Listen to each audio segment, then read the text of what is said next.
Okay, so let's go through just a few hints to exercise 1G on geometric applications of complex numbers.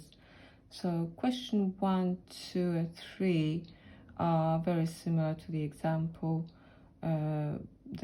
Example 18, you have to work out other vertices for question 1. If it's a regular pentagon, you need to first of all express the complex number, the vertex as a complex number in exponential form perhaps, and then multiply it by omega, which this time omega is going to be fifth root of unity, so it's e to the power of 2 pi over 5i, and you multiply it by omega once. Then you either multiply that answer by omega again or the original point by omega squared, and you do it 4 times till you get to 5 different vertices.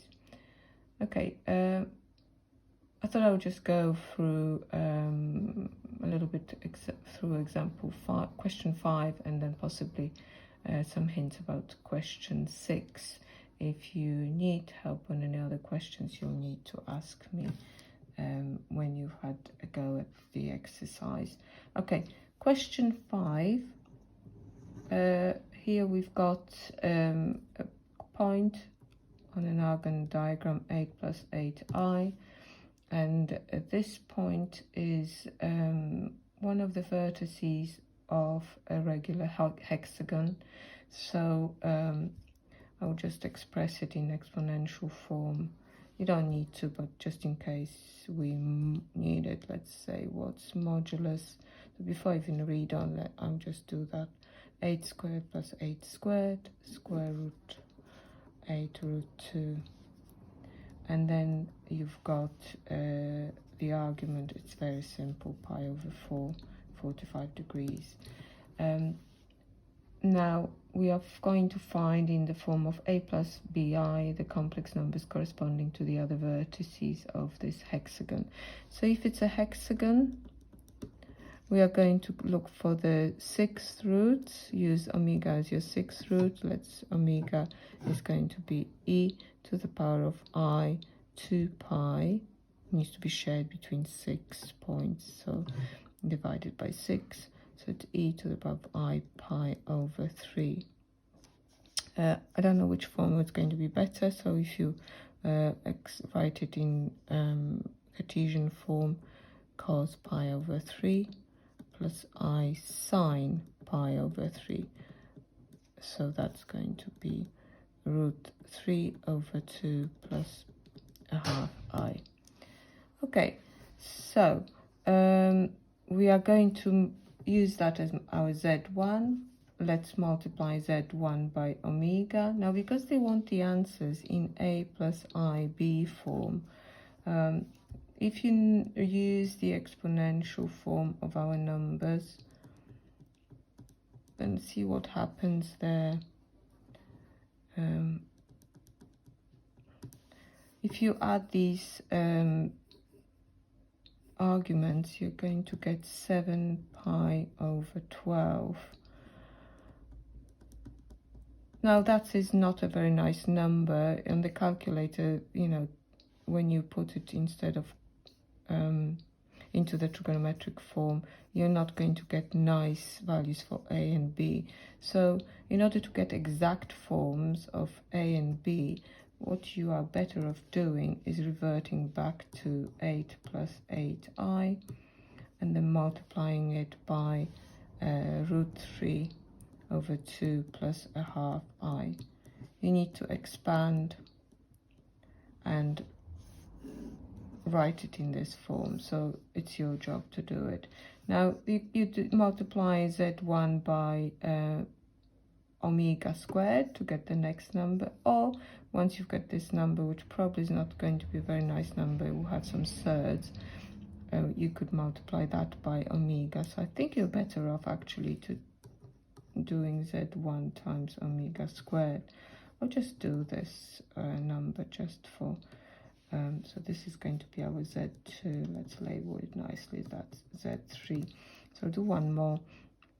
So this is going to be 8 plus 8i multiplied by omega squared, and omega squared is going to be e to the power of 2 pi over 3i, because we're squaring this number. So this is going to be cos 2 pi over 3 plus I sine 2 pi over 3. Apologies here, made a massive mistake. This should be a half. I think I started writing a half there, and that should be root 3. So let me just write this one nicely. Schoolboy error. There you go. Okay, so over here what we're going to get is cos is negative in the second quadrant, so it's going to be minus a half, and sine is positive, so it's going to be root 3 over 2i. So minus half plus root 3 over 2i. There you go. So you can just, it's a bit you know, time consuming to expand it, but it's not too bad. If they ask you to write it in exponential form, you would do 8 root 2 e to the power of pi over 4i multiplied by e to the power of 2 pi over 3i. And if you add these arguments, you will get, that's going to go to 3/12. This one is going to be going to 8/12, so it's 11 pi over 12i. Okay, so so you can carry on, but obviously this is not needed for this question. They want it in a plus ib form, so you go carry on and do the other vertices.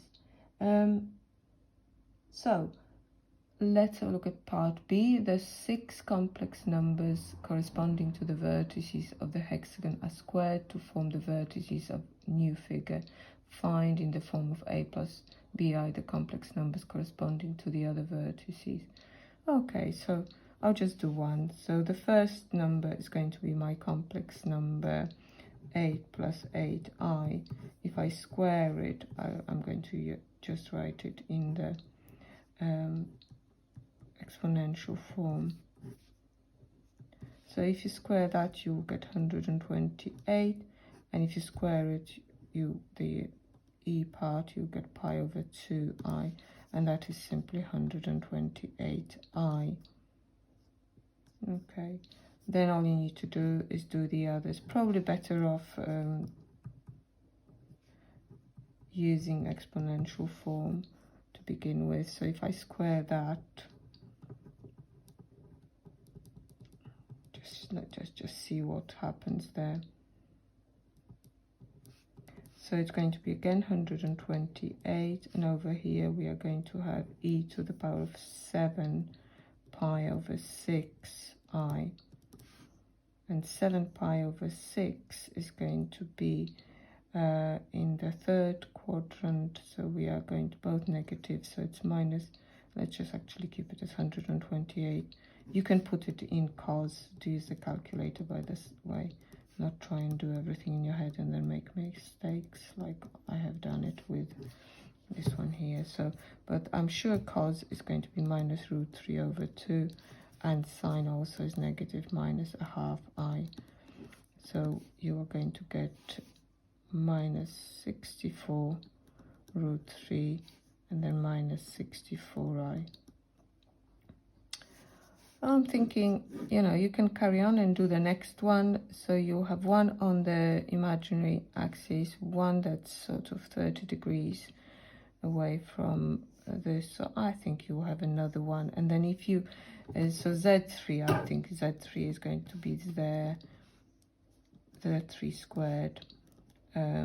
If you carried on and tried to square Z4, it will take you back to that, etc. So they will, as if they are doing it twice as fast.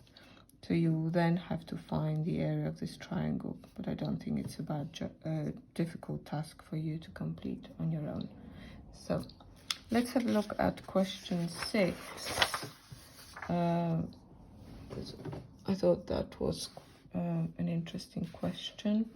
It says an ant walks forward 1 unit and then turns to the right by 2 pi over 9. So it moves forward 1 unit.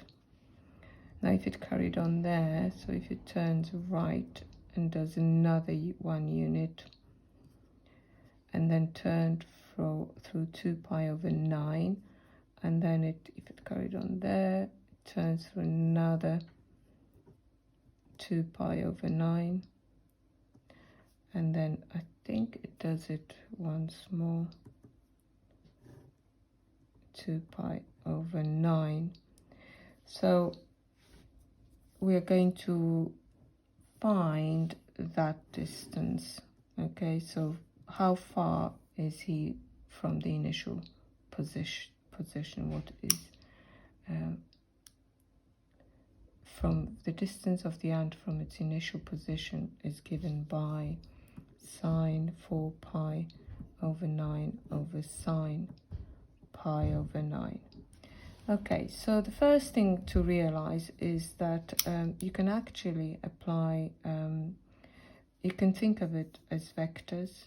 So if you can work out this position from that initial position by adding those 3 vectors. So if I can add this vector to that vector, to that vector, to that vector, you will see that you will get the final position, and then you can find the distance from that. So what you can do is actually realize that although we are turning right here, you would achieve the same distance whether you actually went 1 this way and then turned through that 2 pi over 9 this way, and then if you turned again 2 pi over 9 this way, and then again 2 pi over 9 this way, you'd still, the distance from the starting position to the end position would be okay. And why does it help? Because over here you could actually imagine we are dealing with complex plane, and this is vector 1, takes you to this complex number. Now this here is simply it's a complex number with modulus 1. If I were to move it over here to the origin, it makes 2 pi over 9 angle with a positive horizontal axis. So it's just a complex number, e to the power of 2 pi over 9i.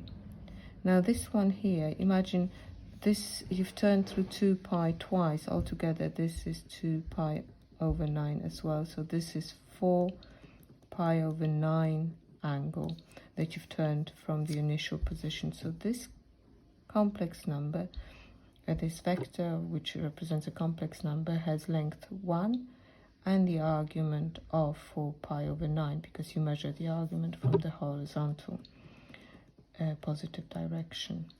And then this one here, you have moved through 2 pi 3 times, so this angle over here is going to be 6 pi over 9. So our complex number with a modulus 1 is going to be e to the power 6 pi over 9i. So all I need to do is really add those 4 vectors which represent my complex numbers, and I will get a vector that takes me from the initial starting position to the final position. So 1 plus e to the power of 2 pi over 9 I plus e to the power of 4 pi over 9 I plus e to the power of 6 pi over 9 I. Let's work it out. This is very similar to the questions that we were doing on the series. This is the sum of 4 terms. Okay, so the sum of the series, if you notice geometric progression, there's 4 terms, so it's going to go to, with r being a is equal to 1, r is equal to e to the power of 2 pi over 9 I. So you've got 1 minus e to the power of 2 pi over 9i on the bottom, and here e to the power of 2 pi over 9i to the power of 4, because there's 4 terms. Okay, so here, remember the trick, either multiply the top and the bottom by half of that power. Let's just tidy up the top first. This is going to take you to e to the power of 8 pi over 9i, and this is 1 minus e to the power of 2 pi 9 over I. So you either think of it as multiplying both the top and the bottom by minus e to the power of minus pi over 9, so you would have to multiply the top as well by that, and then you would have to multiply the top and the bottom by half of that power. I prefer to think of it as factorizing out this half power, so e to the power of 4 pi over 9i, and then you're left with e to the power of minus 4 pi over 9i minus e to the power of 4 pi over 9i, and then similar trick, half of that is pi over 9, so you take it out and you've got e to the power minus pi over 9i minus e to the power of pi over 9i, and that goes to minus 2i sine 4 pi over 9. This one will go to minus 2i sine pi over 9. These two tidy up nicely, collect them together, and then you should get the final answer, or close to the final answer. So you will see if you can finish off that question on your own. Don't really want to be going through the whole question for you.